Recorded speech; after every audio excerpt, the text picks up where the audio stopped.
नमस्कार, India news Haryana देख रहे हैं आप। मैं हूं आपके साथ वर्षा राय। बुलेटिन की शुरुआत करेंगे फटाफट खबरों से। बीजेपी शासित राज्यों के मुख्यमंत्री के साथ पीएम मोदी की बैठक। हरियाणा के सीएम मनोहर लाल बैठक में रहे मौजूद। विकास कार्यों को लेकर की चर्चा। सोमवार को पीएम मोदी ने काशी विश्वनाथ मंदिर में पूजा अर्चना की। साथ ही पीएम ने काशी के कोतवाल काल भैरव जी के दर्शन किए। प्रधानमंत्री नरेंद्र मोदी जब काल भैरव मंदिर से गंगा घाट की ओर जा रहे थे, उस दौरान पीएम की कई लोगों ने उनसे मिलने की इच्छा जाहिर की, जहां पीएम दोनों हाथ उठाकर लोगों का अभिवादन करते हुए नजर आए। पीएम मोदी ने गंगा नदी में डुबकी लगाई। उन्होंने स्नान करने के बाद पूजन और ध्यान किया। इस दौरान सुरक्षा के कड़े इंतजाम किए गए। पीएम नरेंद्र मोदी ने शुभ मुहूर्त में काशी विश्वनाथ कॉरिडोर का उद्घाटन कर दिया है। इस प्रोजेक्ट का कुल लागत 900 करोड़ है। पीएम मोदी ने कहा कि अब मंदिर और मंदिर परिसर में 50 से 75 हजार श्रद्धालु आ सकते हैं। साथ ही 3000 वर्ग फीट का क्षेत्र 5 लाख वर्ग फीट का हो गया है। पीएम मोदी ने कहा कि आप यहां जब आएंगे तो केवल आस्था के दर्शन नहीं करेंगे, आपको यहां अपने अतीत के गौरव का एहसास भी होगा। पीएम मोदी ने कहा कि विश्वनाथ धाम में ये पूरा नया परिसर एक भव्य भवन भर नहीं है। ये प्रतीक है हमारे भारत की सनातन संस्कृति का। ये प्रतीक है हमारी आध्यात्मिक आत्मा का। काशी के बाद कल अयोध्या पहुंचे पीएम शासित राज्यों के 12 मुख्यमंत्री और 3 डिप्टी सीएम राम लल्ला के दर्शन के बाद करेंगे पूजा अर्चना। हरियाणा के मुख्यमंत्री मनोहर लाल भी रहेंगे मौजूद।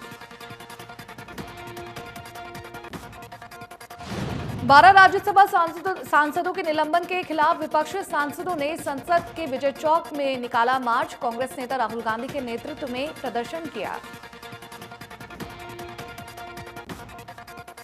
राहुल गांधी ने मोदी सरकार पर तानाशाही का आरोप लगाते हुए कहा कि सरकार हमें आवाज नहीं उठाने दे रही। विपक्ष जनहित के मुद्दे उठाना चाहता है। खेल मंत्री संदीप सिंह ने उपमंडल पिहुआ में आयोजित जिला स्तरीय गीता जयंती महोत्सव के कार्यक्रमों का शुभारंभ किया। इस अवसर पर उन्होंने कहा कि भावी पीढ़ी को संस्कृति और संस्कारों से जोड़े रखने के लिए अभिभावक बच्चों को निरंतर गीता का पाठ पढ़ाएं।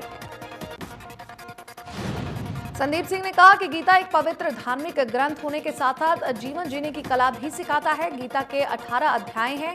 यदि इनमें से किसी एक भी अध्याय का सही प्रकार से अनुसरण किया जाए तो व्यक्ति का जीवन सफल हो जाता है। बच्चों को संबोधित करते हुए कहा कि जीवन में बहुत से ऐसे सवाल होते हैं जिनका हमें कहीं जवाब नहीं मिलता, परंतु गीता को पढ़ने से हर सवाल का जवाब आसानी से मिल जाएगा। अपने लक्ष्य तक पहुंचने के लिए अपने मन को एकाग्र कर सही दिशा दिखाने की जरूरत है। कैथल में गीता जयंती समारोह में कोरोना नियमों की जमकर धज्जियां उड़ाई गई, जबकि ओमिक्रॉन के खतरे के बीच सार्वजनिक स्थानों पर बिना मास्क घूम रहे लोगों के चालान हो रहे हैं। वहीं कार्यक्रम में बिना मास्क जनता के बीच बच्चे और अधिकारी आए हैं। आमजन के चालान काटने वाले भी गायब हैं। स्कूली बच्चे भी कार्यक्रम में बिना मास्क के दिखे। कृषि मंत्री जयप्रकाश दलाल भी भिवानी में आयोजित गीता जयंती समारोह में लगी सैकड़ों पंडालों का अवलोकन कर चुके हैं, जिनमें भारतीय जीवन दर्शन साफ झलकता है।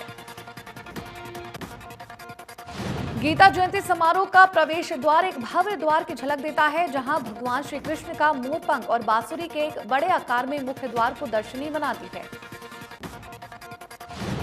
वहीं दूसरी तरफ हरियाणवी लोक नृत्य ढोल नगाड़े और बीना के साथ थिरकते हरियाणवी कलाकार छात्र व आमजन सूरजकुंड में लगने वाले वार्षिक मेले की याद दिलाते हैं।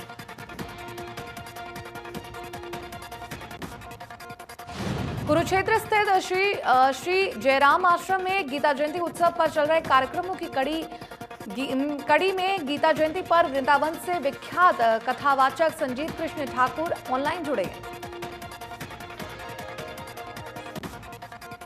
शहर में ट्रैफिक व्यवस्थाओं को दुरुस्त करने के लिए पुलिस अध्यक्ष अर्पित जैन एक्शन मोड में आ गई है। पुलिस अध्यक्ष ने आईएमए और प्राइवेट अस्पताल संचालकों की बैठक ली।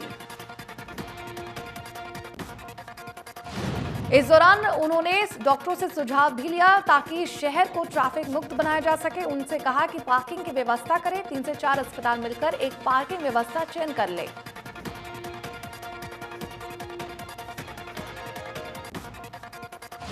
दादरी में अंतर्राष्ट्रीय गीता महोत्सव दूसरे दिन भी सांस्कृतिक प्रोग्रामों की धूम रही। मुख्य अतिथि के रूप में महिला विकास निगम के चेयरपर्सन बबीता फोगाट ने शिरकत की।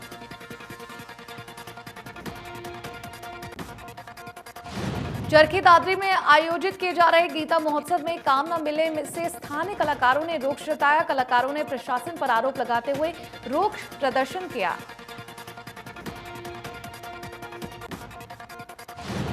पूर्व सहकारिता राज्य मंत्री एवं भाजपा नेता मनीष ग्रोवर रोहतक में आयोजित अंतर्राष्ट्रीय गीता जयंती समारोह में शिरकत लेने पहुंचे।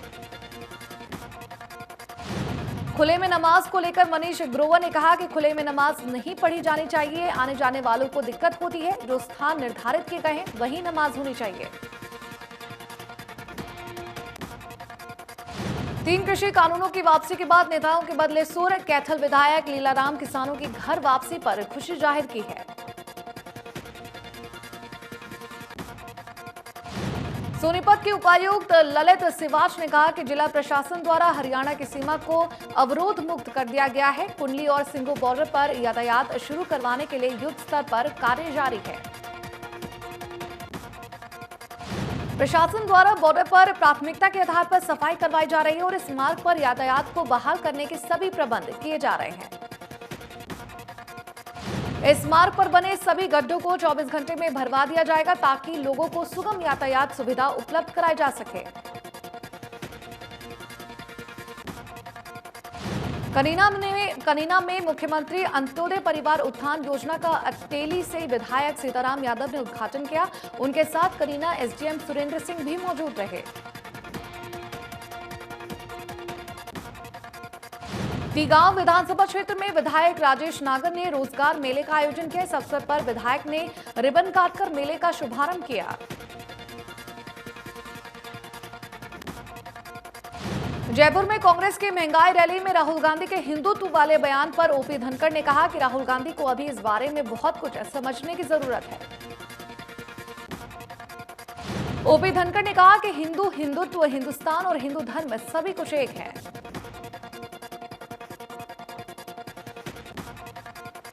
सिरसा के शहीद भगत सिंह स्टेडियम में पिछले 400 दिनों से अधिक से चल रहा किसानों का पक्का मोर्चा 15 दिसंबर को अखंड पाठ के भोग के बाद स्थगित कर दिया जाएगा।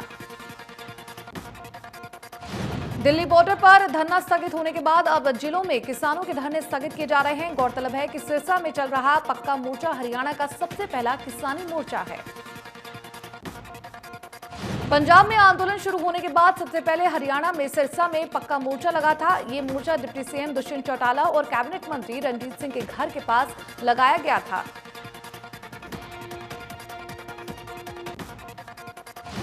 सोनीपत में मशरूम की खेती करने वाले किसान खुश नजर आ रहे हैं क्योंकि उनके क्षेत्र में कम लागत से मशरूम को पैकिंग कर देश के अलग अलग हिस्सों में भेजी जाएगी। मशरूम के ऑफ सीजन में भी मशरूम के रेट ठीक मिल रहे हैं और उनकी लागत निकल जाती है। सोनीपत के गांव अटेरना में खुम्बी पैकिंग का बड़ा उद्योग लगाया गया है, जहां पर 10 गांव के लोग खुम्बी की फसल बेचते हैं। सरकार की बागवानी स्कीम किसानों को काफी मजबूती प्रदान करते हैं, साथ साथ आत्मनिर्भर की तरफ से अग्रसर कर रही है और इसके लिए न केवल स्थानीय लोगों को रोजगार मिल रहा है बल्कि किसानों को भी नुकसान की भरपाई करने का अच्छा रास्ता प्राप्त हुआ है।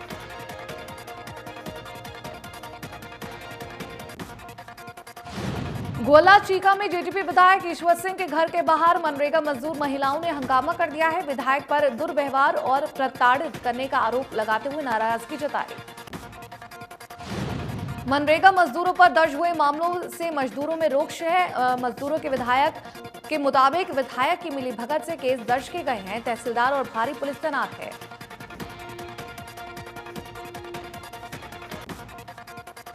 हरियाणा के बिजली मंत्री चौधरी रणजीत सिंह चौटाला ने कालांवाली हलके के रोड़ी में बिजली का उद्घाटन किया। मौके पर कालांवाली के पूर्व विधायक बलकौर सिंह सहित अनेक अधिकारी भी मौजूद रहे। बिजली मंत्री ने बिजली विभाग के अधिकारियों को चेतावनी भी सौंपी। अगर बिजली विभाग के अधिकारी बिजली चोरी में शामिल हुए तो उनके खिलाफ कड़ी कार्रवाई की जाएगी।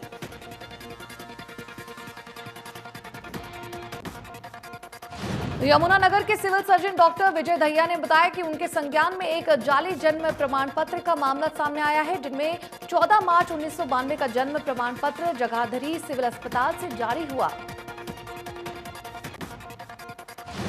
जांच के दौरान जन्म प्रमाण पत्र का सीरियल नंबर भी मैच नहीं किया गया।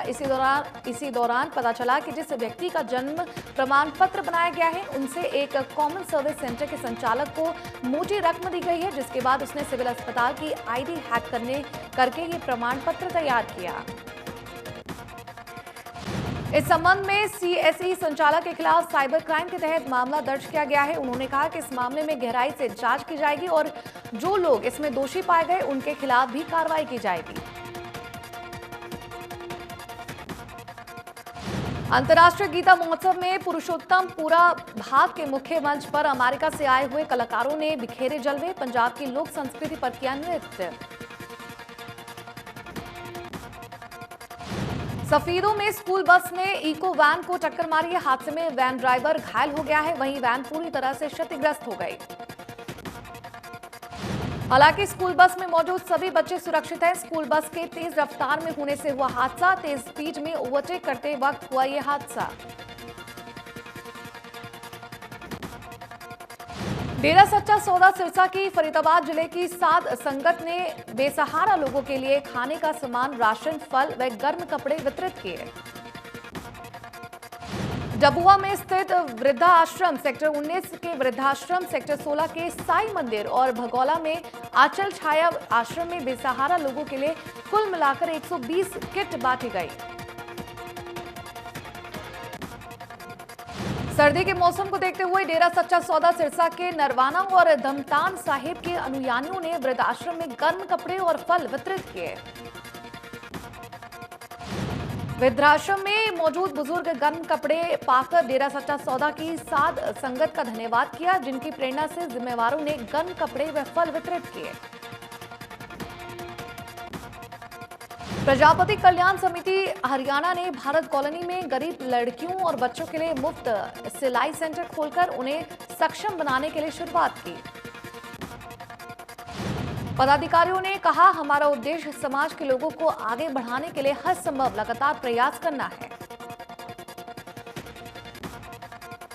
फतेहाबाद के गांव बनगांव में एक विवाहित ने संदिग्ध परिस्थितियों में अपने 4 बच्चों के साथ जहर खा लिया, जहां महिला और उसकी 2 बेटियों ने दम तोड़ दिया।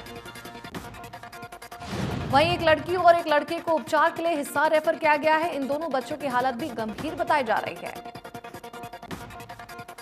सूचना की घटना मिलते ही पुलिस टीम भी शहर के निजी अस्पताल में पहुंची और परिजनों से बातचीत की। फिलहाल पुलिस पूरे मामले की जांच में जुटी। महिला के पति की करीब 2 महीने पहले मौत हो गई है। इसके बाद से ही महिला मानसिक रूप से परेशान चल रही थी। महिला ने घर में रखी सल्फास की गोलियां अपनी तीनों लड़कियों और लड़के को खिला दी और उसके बाद खुद भी खा ली। देश के साथ साथ राजधानी दिल्ली में भी कोरोना के ओमिक्रॉन वेरिएंट का खतरा बढ़ता जा रहा है। दिल्ली में ओमिक्रॉन वेरिएंट के 4 नए मामले सामने आए हैं। दिल्ली में अब तक ओमिक्रॉन वेरिएंट के 6 मामले सामने आ चुके हैं। कुल 6 में से 1 मरीज ठीक हो चुका है। छत्तीसगढ़ देश में पिछले 24 घंटे में कोरोना के 5,784 नए मामले आए हैं। 252 लोगों की कोरोना से मौत हुई। कर्नाटका में पिछले 24 घंटे में कोरोना के 236 नए मामले सामने आए। 7 लोगों की कोरोना से मौत हो चुकी है।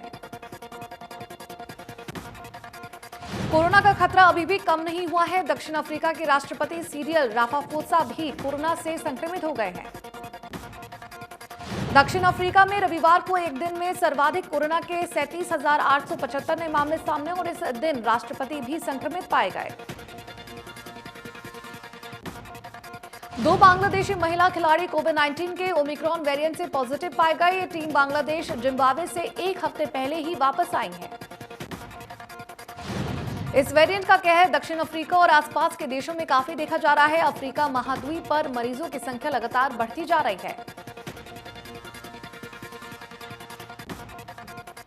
बॉलीवुड एक्ट्रेस करीना कपूर खान और अमृता अरोड़ा कोरोना पॉजिटिव पाए गए। इसके अलावा संजय कपूर की वाइफ महीन कपूर और सोहेल खान की वाइफ सीमा खान की कोरोना रिपोर्ट भी पॉजिटिव आई।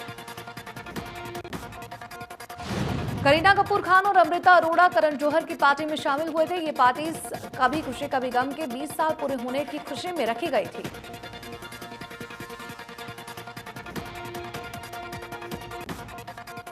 सिरसा शहर में बिगड़ती यातायात व्यवस्था से निपटने के लिए पुलिस अध्यक्ष अमृत जैन एक्शन मोड में है। रविवार देर शाम पुलिस अध्यक्ष ने सांगवान चौक, शिव चौक, सर्कुलर और हिसार रोड पर निरीक्षण किया।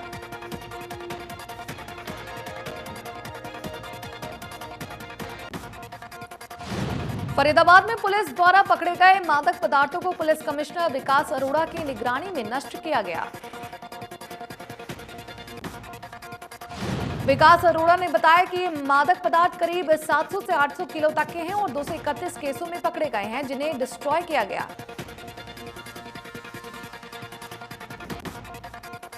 बल्लभगढ़ में महिलाओं से छेड़छाड़ करने वाले मंचलों को पुलिस ने दंड बैठक लगवाई, जिसके बाद मंचलों ने पैर पकड़कर माफी मांगी। पुलिस की इस कार्रवाई से पड़ोसी लोग संतुष्ट हैं। सिरसा में निजी बस के ड्राइवर शराब के नशे में धुत चालक की लापरवाही से तेज रफ्तार बस फुटपाथ से टकराने के बाद पलट गई। हादसे के बाद चालक और परिचालक मौके से फरार हो गए। दुर्घटना में करीब 1 दर्जन सवारियों को चोटें आई हैं, जिन्हें एम्बुलेंस से नागरिक अस्पताल में उपचार के लिए भर्ती करवाया गया है। सिविल लाइन थाना पुलिस मौके पर पहुंची और कार्रवाई में जुट गए।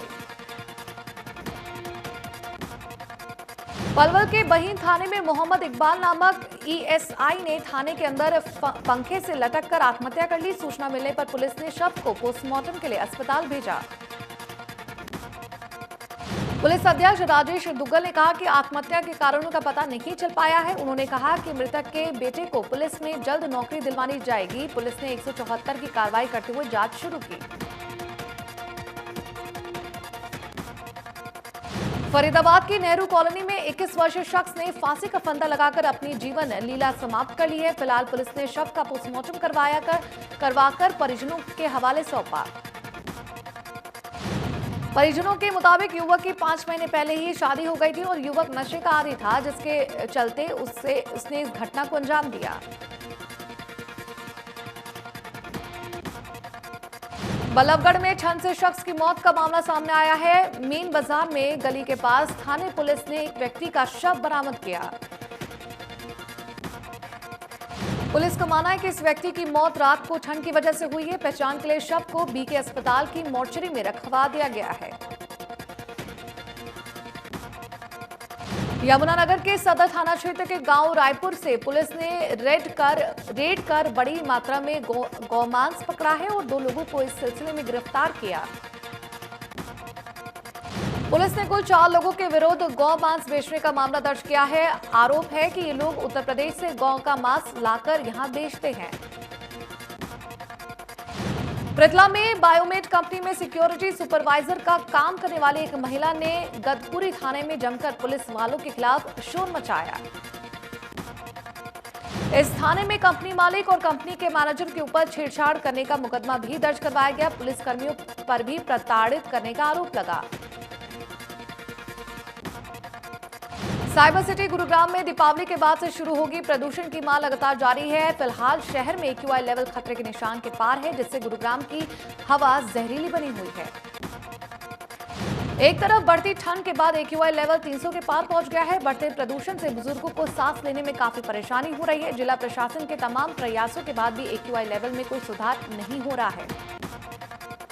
फरीदाबाद में हवा की गुणवत्ता बेहद खराब है। फतेहाबाद में भी 217 दर्ज किया गया है AQI। अंबाला में भी आबोहवा में सुधार है, जहां एयर क्वालिटी इंडेक्स 166 दर्ज किया गया है। भिवानी की आबोहवा से पहले के मुकाबले राहत है, जहां एयर क्वालिटी इंडेक्स 165 दर्ज किया गया है। मिस यूनिवर्स 2021 में भारत ने बड़ी उपलब्धि हासिल की है। इस प्रतियोगिता में भारत की बेटी हरनाज कौर संधू ने 17वें मिस यूनिवर्स का खिताब अपने नाम कर लिया।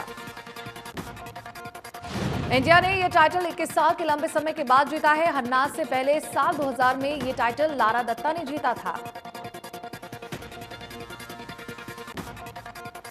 जम्मू कश्मीर के पंथ चौक में सोमवार शाम सुरक्षा बलों पर आतंकियों ने हमला कर दिया है। इस घटना में 3 जवान शहीद हो गए और 11 जवान घायल हो गए हैं।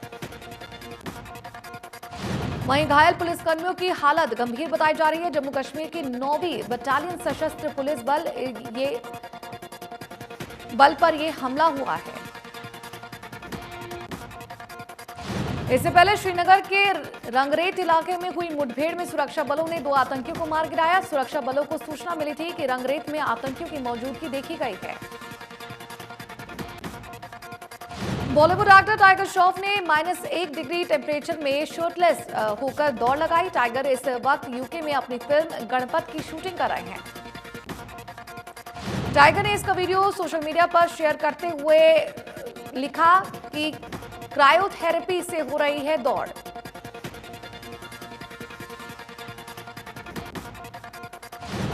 साउथ अफ्रीका दौरे से पहले भारतीय टीम को बड़ा झटका लगा है। मुंबई में प्रैक्टिस सेशन के दौरान रोहित शर्मा को चोट लगी है। रोहित शर्मा साउथ अफ्रीका के खिलाफ होने वाली टेस्ट सीरीज से बाहर हो गए हैं। रोहित शर्मा की जगह प्रियंका पंचाल को टेस्ट स्क्वाड में शामिल किया गया है। प्रियंका पंचाल इंडिया ए टीम के कप्तान हैं। भारत की टीम अभी साउथ अफ्रीका में ही है।